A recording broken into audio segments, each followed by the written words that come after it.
So hello everyone, and welcome to today's webinar, The Importance of Capturing, Understanding and Using Near-Miss Data. I'm Callum Greaves and I'm the Head of Marketing here at Notify Technology. And today I'm joined by 4 experts who specialise in various domains such as psychological safety, health and safety law, health and safety leadership, and also technology. So very quickly, before we get started, I'm just going to go around my screen and introduce our panellists that we have today. So firstly, we have Elizabeth Hyde, who's Director at Hesper GRC. So before retraining in psychology, Elizabeth worked as a health and safety lawyer at a top 10 international law firm and spent nearly 17 years defending organisations against criminal investigations and prosecutions. Elizabeth helps leaders and teams build stronger safety cultures through psychological safety and also leader behavioural integrity. She also provides trauma-informed witness interview training as well. So thank you for joining us today, Elizabeth. It's great to have you on board. Thank you for having me. Next, we have Emma Bowens. So Emma is a partner at gunnercooke and is a specialist in safety law. She has over 25 years experience in law and is a 2-time winner of the Regulatory Team of the Year Awards and Northern Law Awards. She acts as a broad range of on behalf of a broad range of clients, I should say, all of different sizes and in different sectors, following allegations made by the police, the HSE, local authority, and the Environment Agency. She also runs a training company, Bowens Solutions Limited, and provides popular interactive training and immersive mock trials as well. So welcome, Emma. Thank you. Good to see you. Furthermore, we also delighted to have Barry Williams on the panel today. So Barry is Group Head of SHEC at Hughes Gray and a Chartered Safety and Health Practitioner. He's a highly engaging, influential safety professional with a talent for delivering innovative and efficient safety solutions. As well as being a commercially savvy subject matter expert, Barry has a proven track record of developing HSE teams to improve their professional competence and service delivery. So again, welcome Barry, thanks for joining us. Thanks very much, Callum. Very good. And last but not least, we have Duncan Davies, who is the co-founder and CEO at Notify Technology. So Duncan's 30-year career has spanned large global companies to medium-sized and startup organisations, and mostly within technology. He qualified as a chartered accountant with PwC before moving to Sage as the business entered the FTSE 100. His roles within Sage included a number of M&A projects as well as commercial financial positions, and he's now the co-founder and CEO at Notify Technology, an organisation who I'm part of on a global mission to create a safer, healthier world of work. So welcome, Duncan. Thank you, Callum. Delighted to be here, and welcome everyone else. So obviously you guys are safety practitioners and you know that means major incidents or SIFs really occur out of the blue, and they're typically preceded by early warning signals such as near-miss reports or hazard observations. And yet when the proverbial hits the fan, these signals are often dismissed as low-value noise. They're typically logged, counted, but promptly forgotten. So today we'll explore how organisations can move beyond box ticking exercises, I should say, to build meaningful near-miss reporting approaches that drive proactive interventions and improve operational efficiency. So our expert panel will discuss near-miss reporting through 4 key lenses. So I've discussed the panel got a wide range of expertise between them. So this will be through leadership accountability, legal risk, psychological safety, and digital enablement. So just before we get started there, a quick bit of housekeeping as per normal webinars. So you'll see at the top of the screen there's a Q&A box. So whilst our panelists will address some of the most talked about issues surrounding near-miss reporting, you likely have questions of your own. So throughout the session, please feel free to ask questions, as we'll save around 10 minutes at the end for an open Q&A session. So please put them in there and I'll pick them up at the end of the session. So without further ado, we'll get started.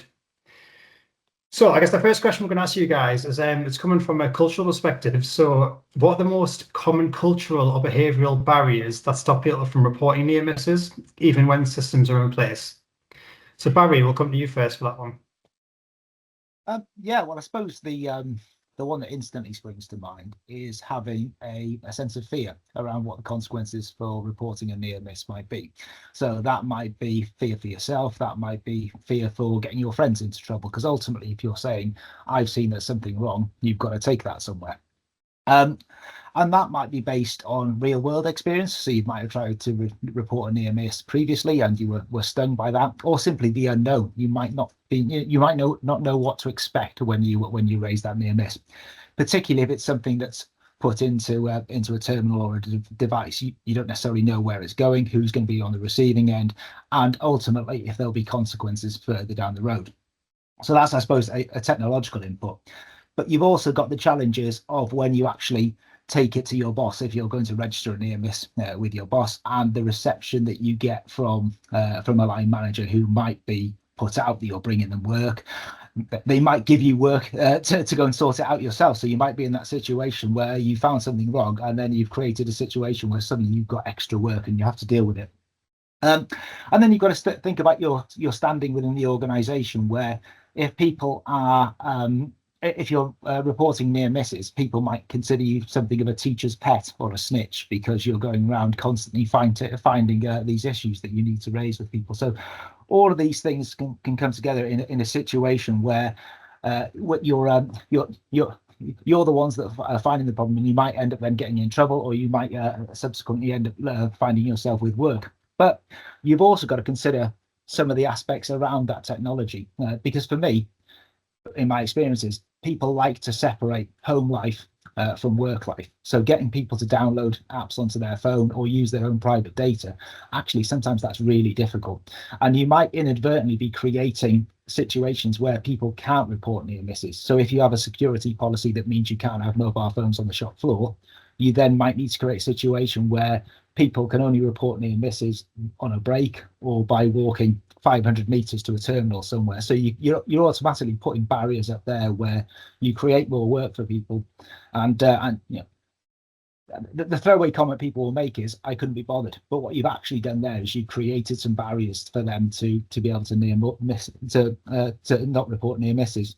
And I think probably the last one is, people might just simply not think it's their job. A lot of people might just think, I'm here to do a job, you pay me to do that job, I'm not doing health and safety's job, or I'm not doing my boss's job as well. So I mean, that's what I kind of think of when I think of barriers. I don't know if you've got anything to add, Elizabeth.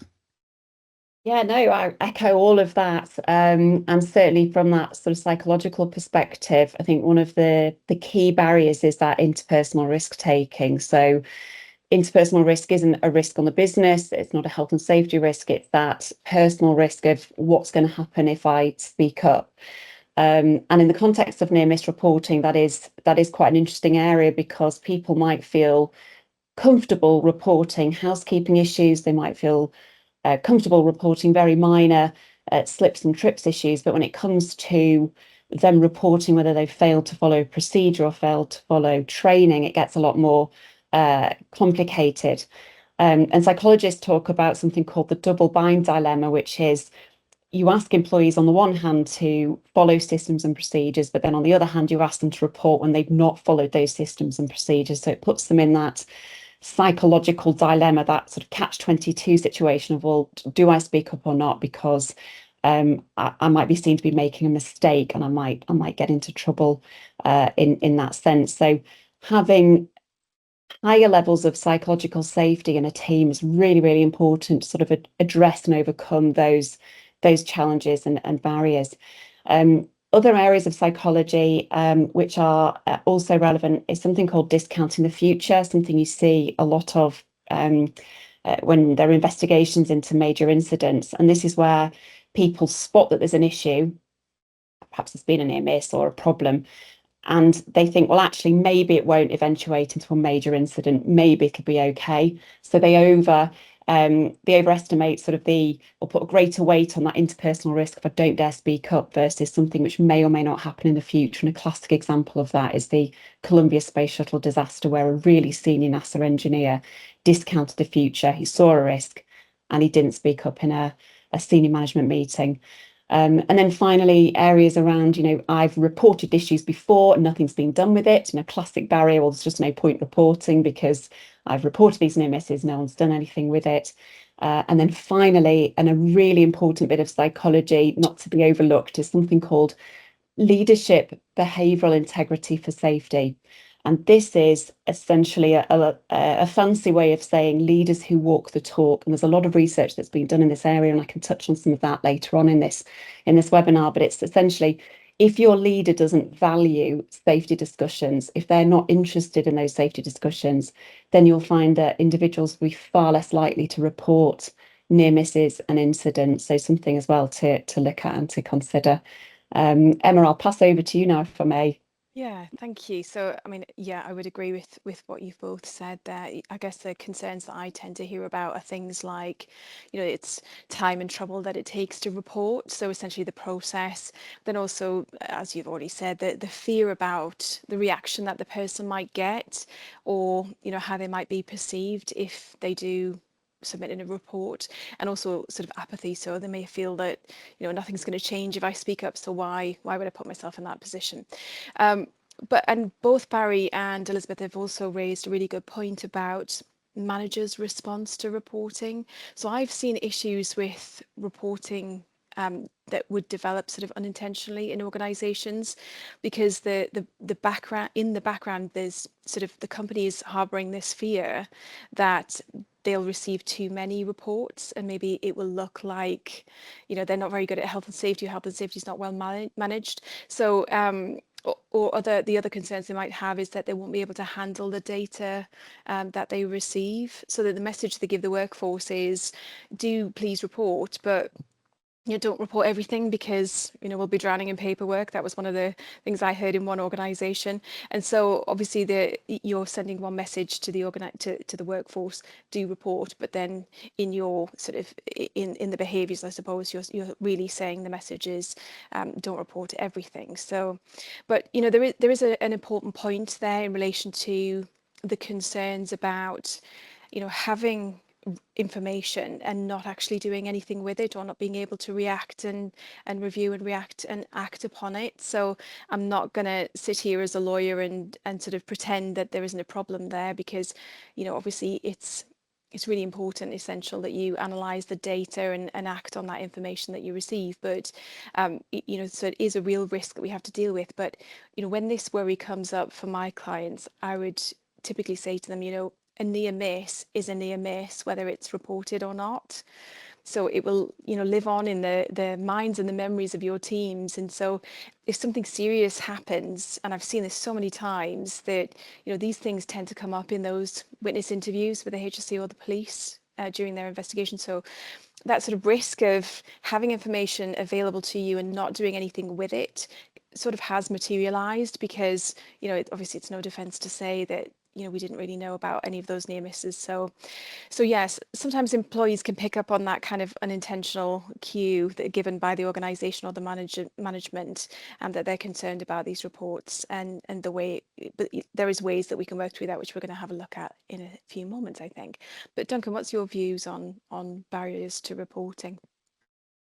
I think everything's been well covered by the experts. I guess when I think about cultural barriers, I think what we see is people don't report near misses eventually because the system teaches them it's not worth it. So, and I think that covers all the things you've discussed already. So the kind of the employee is taught that nothing will be done about it, or that you get into trouble, or I love Barry's one of you'll just get work given back to you because you've raised the problem.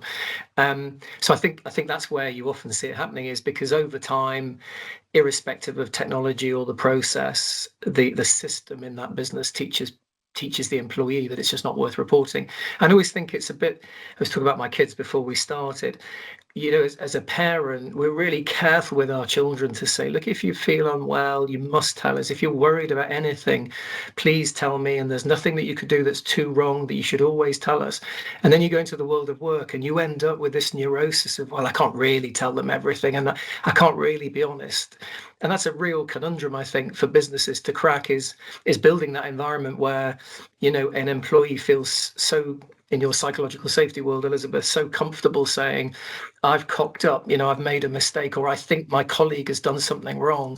That is quite a kind of gulf to get across. And yet we teach our children that they should be comfortable telling us when something's wrong. So I think that's a bit more of understanding how that works would be useful, I think, for near miss reporting. Yeah, brilliant. Thanks, Duncan. I think that resonates with quite a few people. I think it's that fear of blame, isn't it, or getting in trouble for like throwing your mate under the bus almost. It's one of those things to remove the stigma from. Almost being reframed as, and again, it's something we talk about a lot, and notify as like a learning opportunity to help prevent accidents rather than something which is like bad in an organisation. So Yeah, definitely some great points there. So I think just delving into that detail a little bit more, because I think you've highlighted some of the key points there. But when near miss reports, I guess, remain low, how can organisations understand whether the issue actually is culture, or whether it's things like leadership behaviour, system usability, or maybe it is that fear of consequence? So Elizabeth, we'll come to you first for that one.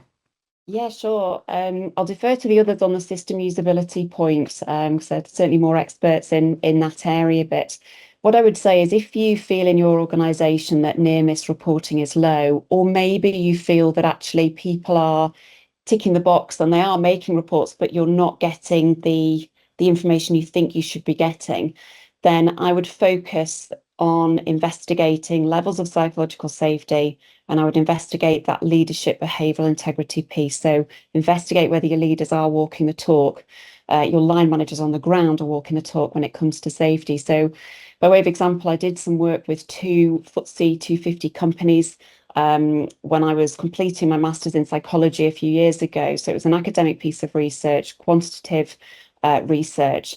And what we looked at was we interviewed across these 2 businesses that were involved in manufacturing, supply and distribution work. What we looked at was a survey across 273 employees. And what we found was that actually 35% of incidents were going unreported. That is quite a typical figure. In fact, it's quite low compared to other jurisdictions, but 35% of incidents were going unreported. That included near miss reporting. And this was in 2 companies that had got really sophisticated health and safety teams.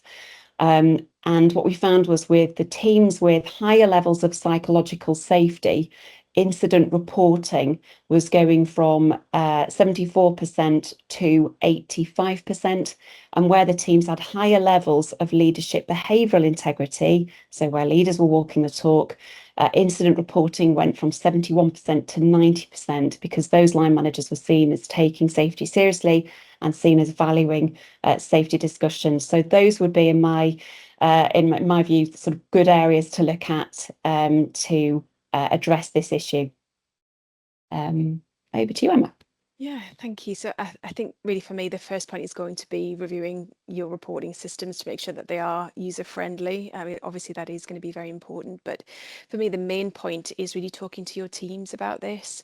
So I would say that when we should be really sort of checking these points when we're investigating incidents that might have happened or near misses in the organisation.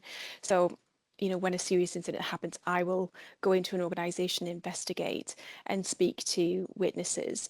And so many of them are very happy to tell me what the barrier is, you know, in terms of reporting. It takes too long. My boss wouldn't like it if I reported it, or I've reported something before and nothing was done. And so definitely, I think asking your teams the questions. You could do that during the investigation, as I say, but you can also do that as spot checks. You know, I've seen some organisations do that, where they would pick a particular area of risk and then go in and ask the teams if there's been any previous incidents around certain tasks, to see whether, first of all, there's an issue in that area, but also whether you are getting the information through that you should, to see whether your systems are working in terms of near miss reporting. I've also had some clients run some anonymous surveys as well, which can work quite well, because if it's anonymous, people feel able to speak freely about it, so you'll get an honest answer. But all that can work quite well. But again, obviously, if you're going to do a survey and if you're going to do some spot checks, you need to absolutely make sure that we're acting on the information that we get from the survey or the spot checks. So it's obviously critical to sort of see that all the way through to the end. Duncan, what's your view on this? And I think, yeah, asking people is a good start, as you've said, Emma. And there's something slightly peculiar maybe about British people, that if someone from the outside comes in and asks us, we'll be more honest than if our boss asks us, which might say something about the culture already. But yeah, asking, I think then there are 3 sort of tests, which you've sort of alluded to already, I think the 2 of you, but a friction test of how hard is it to report something. I remember one of the early clients that we won, talk to me about a depot that they had, a rail depot, and if an individual wanted to report a near miss in that depot, they would walk approximately a mile up the depot to the place where the piece of paper was kept. They would fill it in and put it in a paper box, and of course they never did, right? Because who's going to walk a mile to report a near miss?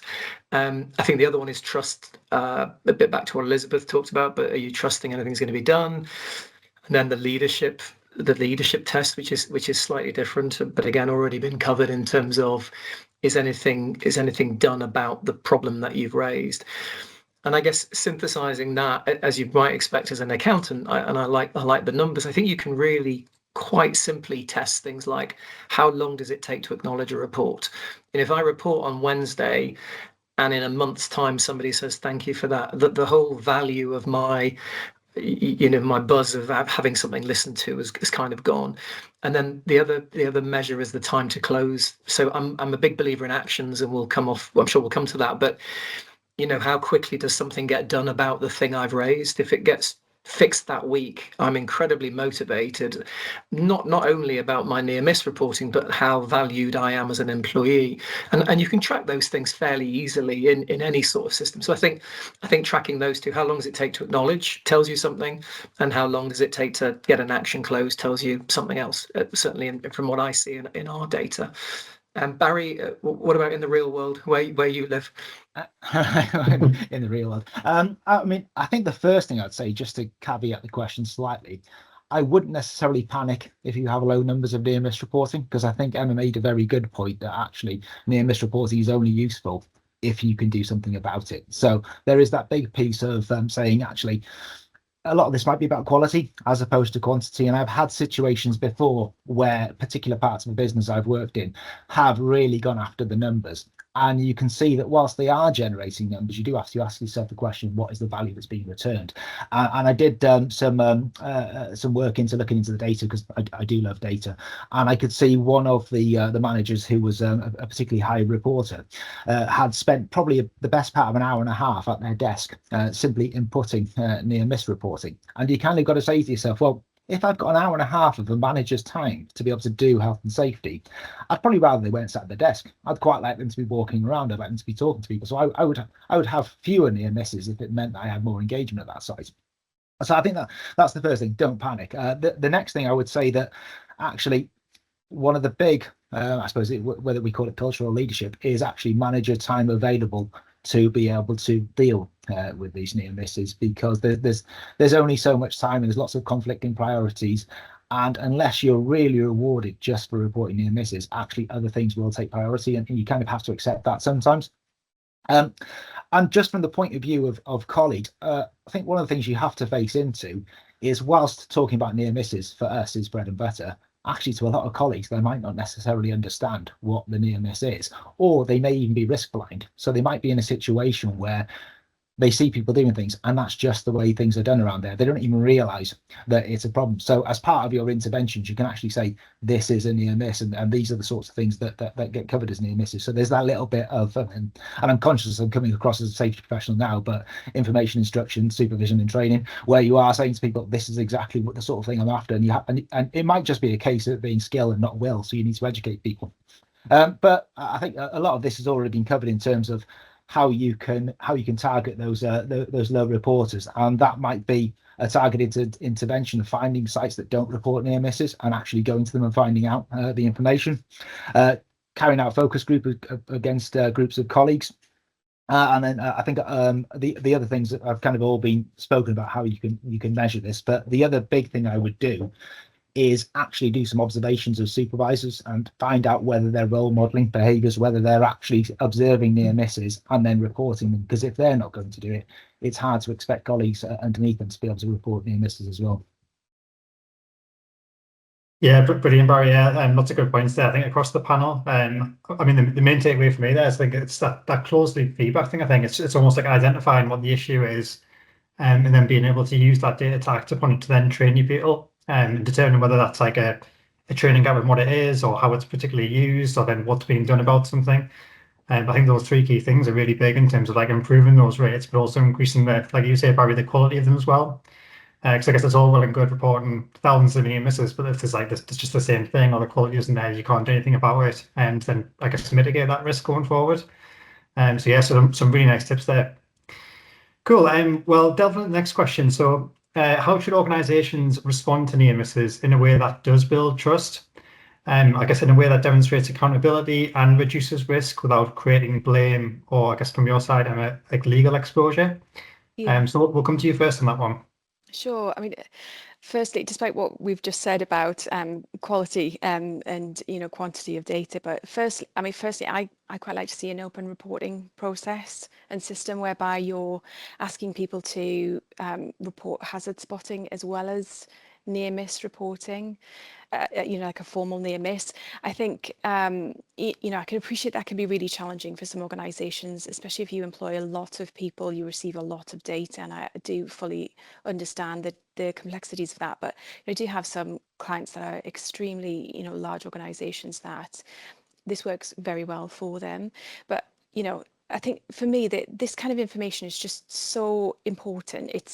It has so much value because it's tailored towards your exact organization, isn't it? It's tailored towards your risk profile, your management systems, the impact that your managers are having in relation to their approach, and it's telling you what's happening on the ground right now. So for me, this data will tell you broadly where your next incident will be. So it is so important. But by including hazards in the reporting process, it means that, depending on your industry, your numbers are probably going to be quite high. But it does mean that when we are reporting to others, then we can explain the reason for the high numbers. And we would be saying, we very much encourage people to report hazards and near misses. But, of course, our numbers are high. We hope our numbers are high because we want people to talk to us. And that's just a reflection of how open a sort of dialogue we have with our teams.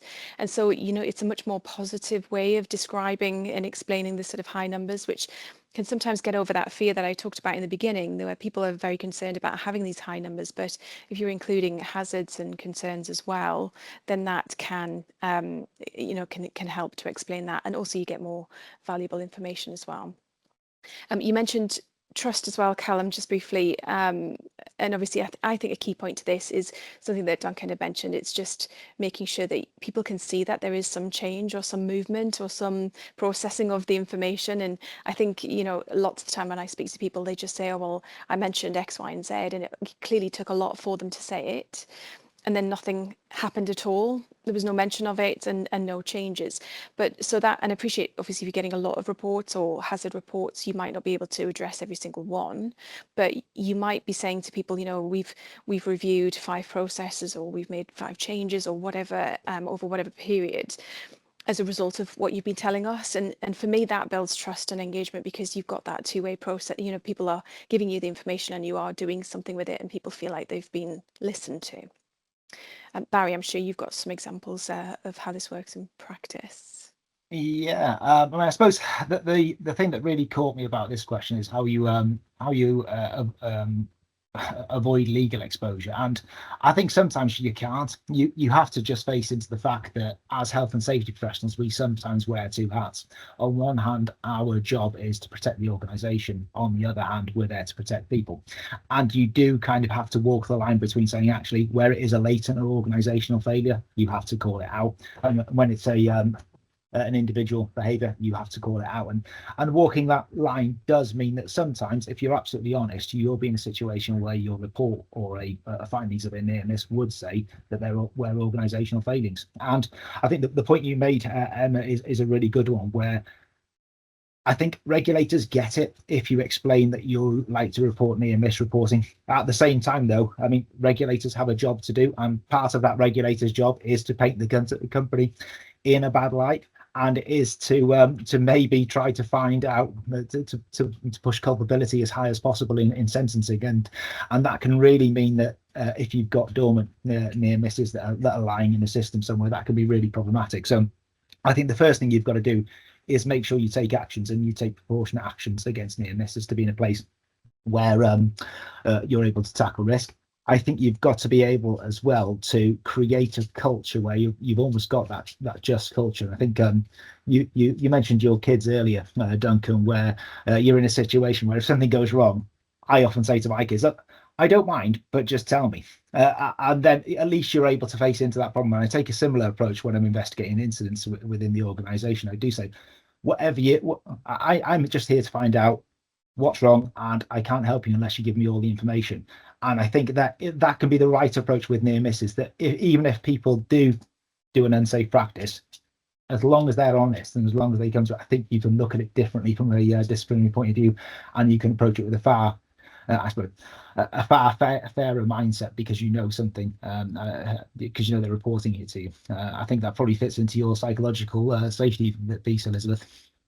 Yeah, absolutely, Barry. And I think historically, when I worked as a health and safety lawyer, I think my natural instinct would be to say, you know, this would be an individual failing, there's been an issue with the individual. But now with the psychological training around sort of the just culture piece, as you've mentioned there, Barry, actually, if you're going to encourage others to come forward to report near misses, there has to be that really fair investigation, that fair analysis about exactly what has gone on, what has caused this near miss. Is it an individual failing, or is it, as you say, Barry, is it more of a systemic organisational piece?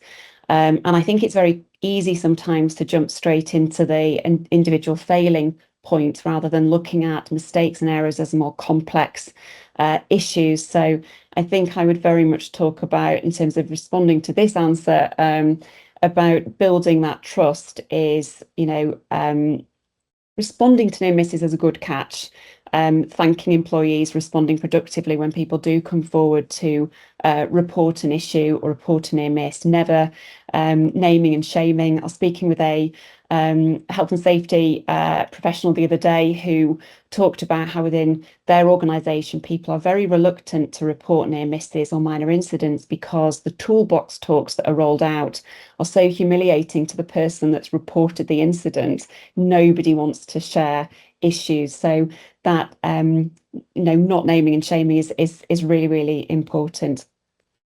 Duncan, over to you. Yeah, thanks. I mean, I think this thing about no blame is really intriguing, and I don't think it's just safety, really. Like, and as a non-safety person, I think this idea of no blame sometimes makes people think there are no standards, which is not the case. You absolutely can have standards and hold people to account without blaming people. And I think we get a bit hung up on that idea, you know, and you see things in the media, and absolutely societally, we sort of want a name of a person to blame for a thing, which I guess is natural. But in an organization, you can have standards that people are supposed to adhere to, and if they don't, then in an ideal world, it's not that emotional. You didn't adhere to the standard. You didn't do what you should have done. It's fairly cut and dried. But you still don't have to humiliate that person in a toolbox talk, I guess, to your point, Elizabeth. So I think understanding that there can be no blame, but there can be accountability, and that employees have to rock up and follow the rules that they're given and do what their side of the bargain is. And I think the other side of how organizations respond, and like this is my soapbox area, is near misses to me and hazard spots. They're such a source of insight into what's really happening in your business. And even, I mean, I call them free learning events. Like, if you can harness these things, you have the most equipped people in your business telling you stuff that's going wrong. And if you go and bother to address those things, you'll find ways of being more efficient, more productive, delivering better service. You know, because often the people who are not following those rules are not following them because the rule is stupid, or it's slow, or it's not effective at delivering something. So engaging in that with those people is such an opportunity. And obviously I speak as someone who's got all the time in the world to go and have these nice chats, which is not the case. But that is what I would encourage organizations to do, and safety people to push, is go and talk to the people who are reporting these things and treat them as free learning events, and find out what you can learn and also deliver across the rest of the business, because often they're transferable things that you learn, I think, from near miss reports. Yeah, that's me, I think. Callum? Yeah, perfect. Thanks, Duncan. Yeah, again, I think some really good takeaways there. So it's almost like separating the two, isn't it, between I guess, accountability and blame. So accountability is looking at like the overall condition of the near miss or what was going on there, whereas blame is very focused on the individual. So if you can separate those two, I think you've got a much better way of kind of, I guess, as I say, building that trust and just showcasing where the actual near miss originated from. So yes, some great takeaways there, guys. So I'm going to look at, I guess, facilitate near miss reporting and how we can encourage it. How can technology make that easier? And how can it make the learning more impactful without kind of encouraging that tick box behavior? Or I guess to your point earlier, Barry, like overwhelming safety teams with like too much data. So Duncan, we'll come back to you on that one first. Yeah, sure, Callum. I mean, tech, I guess, well-designed tech helps undo some of the things that we've discussed earlier. So it first and foremost has to be easy to use, and quick, and adaptable. So when I remember when we first started Notify, lots and lots of people I interviewed would talk about it being, a long job to just report a near miss on a piece of paper, but even on a digital form. And with the greatest respect to lots of all the safety people I know, often those forms were designed by safety professionals. And because they were designed by safety professionals, they had all the questions in the world that you would want answering. But actually that meant the person filling it in, who was just the employee, didn't feel they had the time or the skills. So actually one of the big things we did at Notify was to try and just really reduce the information, to try and create the signal. So using drop down boxes, search forms, things that were easy and intuitive for someone to ask. That there's a bit of barriers in there as well, which is sometimes people can't use a mobile. So it still astonishes me in 2026 companies are using pen and paper, but there we are, they are. But that doesn't mean everyone can use an app. And Barry and I have had this conversation before about asking employees to use their own devices to report things for the company. So I'm seeing, everybody's loving a QR code these days. And we have some funky tech in our system that allows people to print the QR code from the system and then use that to scan in. So there are ways and means now to take the barrier down to getting it in. And then I think it's about workflow. So getting the information to the right person is a fabulous thing that technology can deliver. So we've got many clients where a certain type of incident can actually directly go straight to their leadership team. So if it's an incident on a railway, which is going to be probably in the media fairly soon, that event can go straight to the most senior people in the organization, but they wouldn't necessarily see the near miss of a depot on a Thursday afternoon. So that workflow that technology allows so that you can send the things to the right person at the right time, it is really key. And I think the final bit is who that person is that it goes to. I'm a huge believer in empowering line managers to do safety. It drives me mad, and I'm really on the side with safety teams here when they are safety, and it's like the safety team do this, and it's like, no, the managers run the business, the safety team are there to help with compliance and advise. So I'm a big fan of being able to push events to the manager, the line manager, the person that runs the factory, the person that's running the shift, so that they can immediately see that there's an issue, rather than it going to a small safety team who then have to kind of filter them out and send them back to people in the business. So I think that workflow is really key.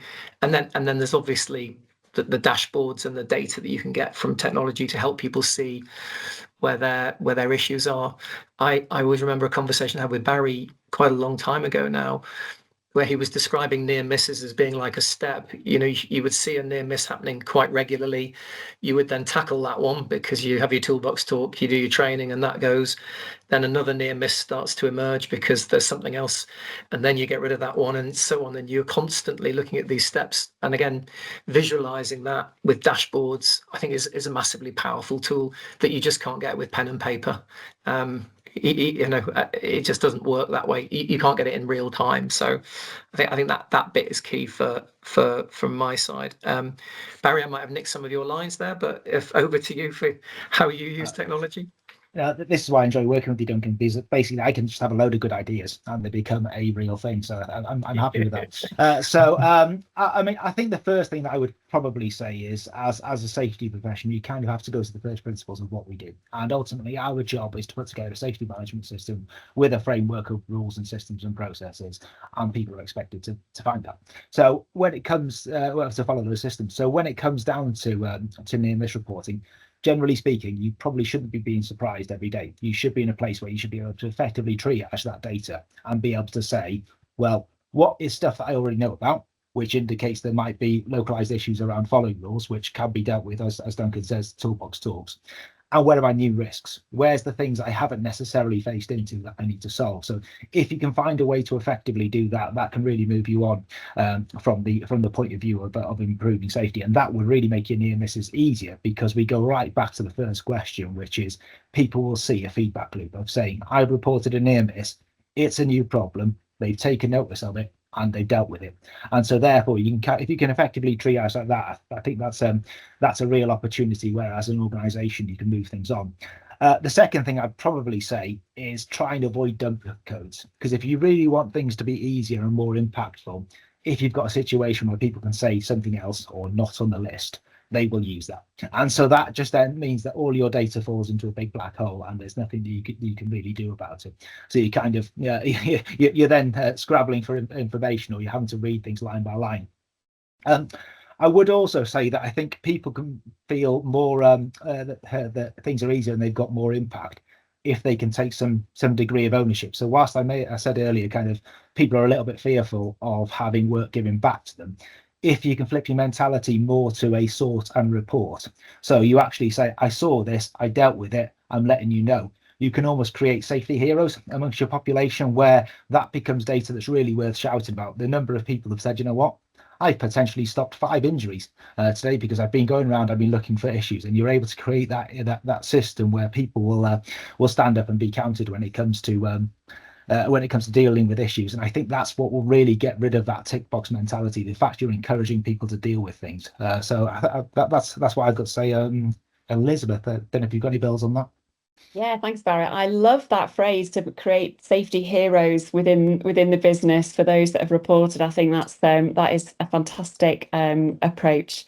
The only thing I was going to add to this question was particularly in terms of how can technology make near miss reporting easier, is some of the research around the data that your employees see of other people reporting. So if your employees on the ground see that others are reporting, that they've reported a number of issues, it will start to encourage their behaviour to report. And there's some really interesting research that's been done.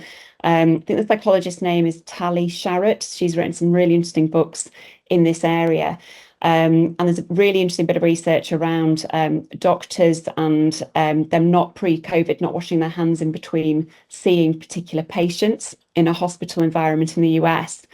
Despite having sinks in rooms, despite having signs up saying wash your hands, nobody was washing their hands in between seeing patients until they used technology to show the doctors how many times they'd been washing their hands and how many times their colleagues had been doing it as well. And the compliance went up from 10% to 100% in terms of those behaviours of washing hands. So you can use the technology to show your employees that others are reporting, others are taking this seriously, and that in itself can start to drive that near miss reporting behaviour too. Emma, do you have any other thoughts? Yeah, I mean, I think most of my points have been covered, if I'm honest, but I think just looking back at the point that I'd raised about sort of overwhelm and concern about having information that you can't process, I think if you look at the issue of having too much data, I think AI is probably going to be a solution to this problem in the near future. Now, at the moment, AI is not always accurate, but it will be, and I think in quite a short space of time, it will be something that we can rely on. So I think the headache of having too much data will be short-lived, and I think but obviously you need to have that data in order for AI to analyze it, and you don't want to be the company that doesn't have the data once AI is fully ready to analyze quickly and give you some fantastic spreadsheets, etc. and you don't want to be left behind. So I think just whatever resources you allocate to analysing the data right now, that probably level of resource is going to look very different in a couple of years' time. It's going to be much lower than it is now because of AI. Yeah, brilliant. Thanks, Emma. I think that's a key one. I mean, obviously, it's a big topic, AI. I mean, something we'll address throughout the year and notify. But I think definitely it'll help safety leaders probably make more sense of their near-miss data. I think things like, I don't know, like identifying what trends are new and what's existing but reducing, and kind of like where you actually need to focus time. I think that's where AI can be really valuable. So it's not going to take over your role. It's just assisting you be more efficient with your time. So yeah, definitely want to keep an eye on, I think, in the future. Brilliant. Well, last question before we move to the Q&A with the audience. And this one's a really actionable takeaway one. So if you had to advise any health and safety professional to make just one improvement to their near-miss reporting process in the next 30 days, what change do you think would deliver the biggest impact and why? So Barry, we'll come to you first for that one. Okay, so I mean, I've already mentioned dump codes, so I think if you've got dump codes, get rid of them. That's not my actual answer though. And similarly, if you've got league tables, I would offer a caution to a fellow safety professional around that, because that will skew your data because people will chase numbers. I think the biggest benefit you can get as a safety professional with your near miss processes is to overlay it with other data. So if you're able to create a situation where either you're looking at near misses in relation to your injuries and asking yourself the question, do these near misses lead to this? Are these what are leading to accidents, or am I getting entirely different data? Because I think if you are getting that, you've probably got to question how well your processes are working. Or the second thing I would do is I would overlay it with your audit data. So what I like to do is put my audit data on one axis, put my near miss numbers on another axis, and you're able to kind of almost create a Goldilocks zone of what good reporting looks like. And then you can target anybody outside of those areas. So it allows you to take action against those sites that kind of stick out as either being low risk, low near miss reporters, high risk but low near miss reporters, or the people who are low risk but reporting low risk reporting high near misses. But basically, where your data is out of step with itself, you've got people who you think are low risk, but you've got loads of near misses, and you kind of have to challenge whether you're getting the right information. So I would always say overlay your data with different data points, because then that way you can step away from people just reporting numbers to yourself, and you can actually start to tackle some of the real risk areas. I don't know if you've got anything else to add to that, Elizabeth. No, I echo all of that. It's great. My take on it would be, we know from extensive research over many, many years that people will report incidents when they feel psychologically safe to do that. So my takeaway on this and my advice would be to give some training to your line managers around the importance of responding productively when somebody does come to them with a near miss. So that's, as we've talked before, not naming and shaming folk, investigating why something's happened, actually doing something with the data, and also to make it very clear to those line managers, if you were to give them this training, that their behaviour can really influence whether people are going to speak up or not. So whether it's how they respond to someone speaking up, or more broadly, whether they're actually taking safety seriously, whether they're actually valuing those safety discussions. So yeah, that'd be my takeaway.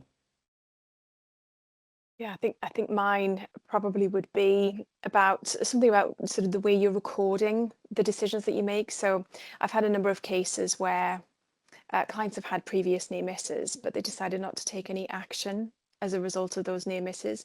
And years down the line, when we come to talk about them, if they've had a serious incident later, they can't really remember why that decision was made, why that decision was taken. And sometimes that's because key people have left the business and it's in their memory, they've taken that with them. But I had one particular case where we were in this situation. We were able to search through some old emails, and we actually found a full sort of analysis of why the action wasn't taken. And it absolutely showed that by introducing what would have looked like the obvious control measures would have created sort of a new risk in the organisation. So it really gave that explanation as to why that action wasn't taken as a result, and that was accepted by the regulator, which is helpful. So I think sometimes there's some data that can be lost when people leave, or so I think it is just helpful to have that held somewhere. Duncan, what would your one improvement be to highlight? I think it's sort of pretty much the same as what we've covered. It's for 30 days, run a sprint of every near miss that comes in, make sure it's acknowledged really quickly. I agree with Barry on don't have a kind of scorecard, but maybe every week reflect on these are the actions we've taken because of what we've heard, or this is how many we've had. These are the things, these are the good ideas. I think you mentioned it, I think before, Emma, about hazard spotting, and we see a lot of our clients talk about positive observations. You're trying to turn this idea that safety is always a bit sad and miserable and wrong into something that's much more optimistic. And I think showing people the positives that's come out of it, the learning that's come out of it. And there's a fabulous book called Turn the Ship Around, or Turn My Ship Around, about a US guy went and ran a submarine, a failing US, I think it was nuclear sub. And his methodology that he talks about in that was just really hyper praising the people who were doing the right things. So it was the people who turned up in the right kit, looking the right way, that he massively praised. So he did very little blaming, very little that's not good enough, but he massively focused on the things that were good, because then the people around him recognized that that was the standard that they needed to get the praise. And we're all suckers for praise. So some way of turning the near miss reports into positive outcomes for the team and visibly making that the case, and maybe the toolbox talk that Elizabeth mentioned, but spinning that to being, this was an amazing thing that somebody flagged, and here we are all getting safer because of it. It seems so easy, but it's a bit of language transfer about a bad thing might have happened to here's some good learning that we can get behind. I think publicly getting onto that would make a big difference. That would be my take, I think. Perfect. Thanks, Duncan. Thanks all. Some really nice tips there. What I would say as well, for anyone who's listening, feel free to put your top tips in the Q&A as well. I think it'll be really useful for your peers just to share that information. So anything you see that's working really well in your organisation to help encourage near miss reporting, then that'd be great. Perfect. Right. So we've got a few minutes left, so we'll go to the audience Q&A. So I can see we've got a few in here already. So the first one's from Chaz. So Chaz works in the construction industry. He's finding that his clients are interpreting near miss report as a negative and not a positive. So it's discouraging their teams from reporting. He would say the reluctance to report near misses in construction at times comes from the client's interpretation of a near miss. So how can we educate our clients on the actual importance of near miss reporting? So what can we leverage? Because it also influences tender documents. So I guess, Barry, probably construction's most related to your organisation. Do you have anything to share on this one? Yeah, I mean, I share Chaz's issues. I mean, I think a big part of this comes down to the language. Not all near misses are created equal. I think if you hear the airline industry talk about near misses, that means two planes have nearly crashed into each other, which obviously is a bad thing.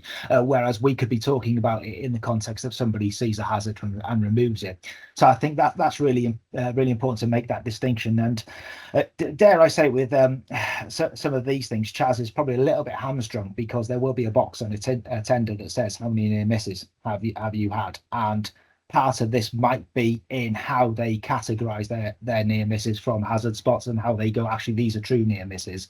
And then some of it might just come down to sales and marketing, where you're able to rebrand hazard spots as some sort of some sort of sorted report that people put in, where they go, these are all the effective measures that our colleagues take. So you can kind of put them into two boxes, and that goes alongside a tender submission. So you give your near miss numbers, but you also say, actually, we engage in our workforce to go out and look for hazards and report back to us, and that is quite a powerful story. So I think it might just be a little bit in A, the language, and B, the marketing of how you show your show your commitment to safety.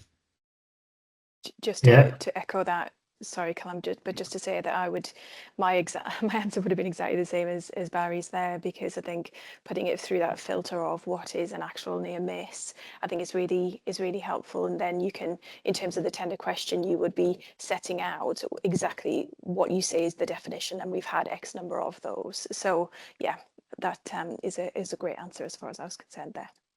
Yeah, perfect. Thanks, Barry. Thanks, Emma. So moving on to Mike. So he finds that many companies prioritize operations over safety. There's no time set aside for work, and that makes it difficult for safety professionals to follow up on near misses. So how do you get companies to prioritize safety? So Elizabeth, I'll come to you first for this one, and maybe talk a bit about the psychological safety behind it. Yeah, I think this is a common issue, and ultimately it starts with the leadership team at the top prioritizing safety and understanding the benefits of it. Certainly when I run workshops, we talk about various case studies where organizations have completely prioritized safety, and the result has been huge amounts of profitability and improved performance. So it's getting the leadership team at the top to understand the importance of safety, and then that will slowly filter down through the rest of the business. Brilliant, thanks, Elizabeth. Emma? Sorry, I don't mean to jump in there, but just that can be helped by training and by mock trials and things like that, because I take the point that sometimes it's in an organization where they've not had a serious incident, because you often find if the leaders have been involved in a really serious incident before, that they don't need to have that message delivered home again, because it's there because of what has happened. So yeah, I think there's ways to provide training to show just how easily these things can happen, how often they do happen, and just how significant it is on all levels in terms of human cost, but also financial cost, time, effort, distraction for the business. There's so many implications. So I think it's getting that across.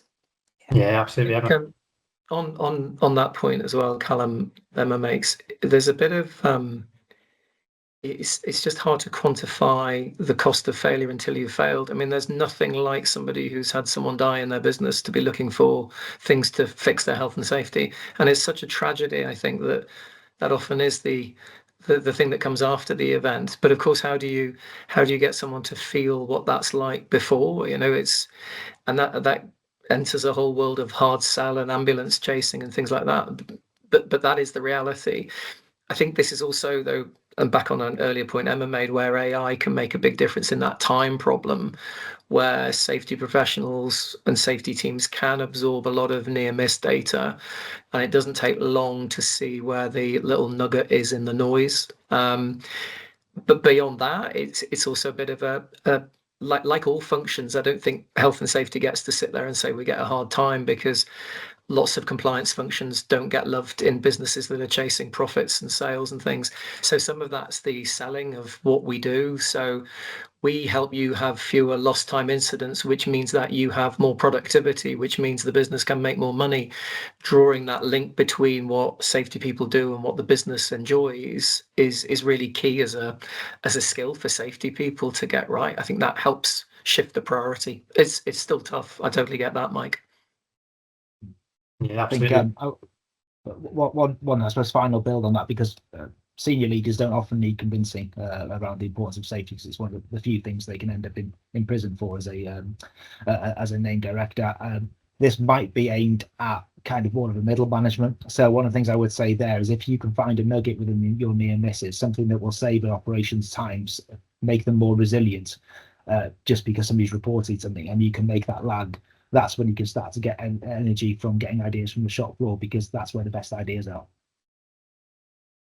Absolutely, perfect. Thank you, Barry. We have one last question from Abigail, but I'm conscious of time. So Abigail, if it's okay with you, we'll get together as a panel and get back to you after the session on this, if that's okay, with your question around how you would suggest we educate more senior groups and encourage them to implement reporting.